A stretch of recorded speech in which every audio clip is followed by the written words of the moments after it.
When I was about 17, I had quite a bad accident, and I was taken to hospital, and they knew I was going to be long term.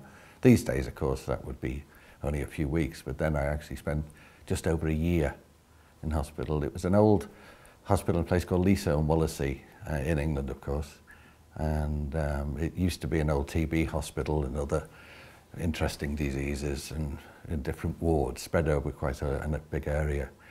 But when I got there, they sent me from other wards to the main operating area, just really to keep me busy, because I was about 16, 17, so you can imagine I was probably pulling at the bed to get out, or trying to anyway. Now the main part of the hospital was then a plastic surgery unit, and a very interesting and a very good one, to say the least. And there were two surgeons that spent all of their time at the two operating theatres, and every week there'd be about 20 or 30 operations. The room itself, or the ward itself, only had about 16 beds. And my job in the morning, after operations, I had a plaster cast on, I was on crutches, but I'd go and sit by the bed.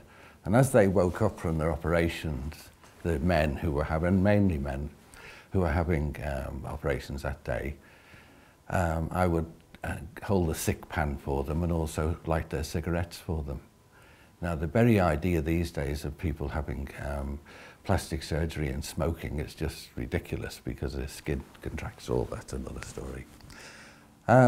So this went on. What was happening to the men was a lot of them had lost in the First World War and the Second parts of their bodies, facial, arms and legs had to be patched up, but of course people with terrible facial injuries.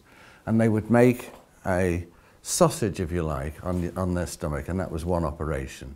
And it was like a handle of skin, so they'd have lots of blood going through it, trying to keep it alive.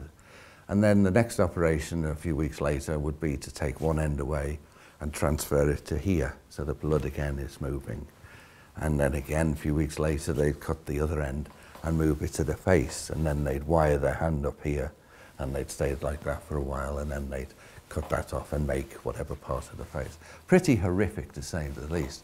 The other day I looked on the net for some photographs of what went on at the hospital, and to bring today, but really it's just so awful, you don't want to know. But the people were very happy, and we had lots of good laughs and played cards all day, and there was usually about 16 people in there. And lots and lots of stories from the war, especially the First World War. And one story is the one I want to tell you now, which is important, is really down to perception. This chap told me, he wasn't a big man. He said he was one day in the war, he was on the top of a slag heap, and he's walking behind a big man of a sergeant, and he's carrying lots of stuff and thinking, oh dear, what am I doing here, slipping and sliding. Next thing, a massive explosion. And he was out of it, and he woke up lying on the docks. Where am I going? He said, oh, you're going back to Blighty, son. Oh, great, he said. So he said he starts to feel his toes, see if he's got those, and his arms, found everything. But when he looked down at his chest, there was a big rib bone sticking out. And they'd strapped it up and left it partially out. And so, he said, well, it doesn't hurt much, so he wasn't bothered. So anyway, he gets over to England, and they take him to a MASH type unit to see, and they put him on the operating table. And as they undid the bandages, the rib fell out. It actually wasn't his. It was the sergeant's in front of him that had blown into him, and a couple of inches, and so they just stitched him up.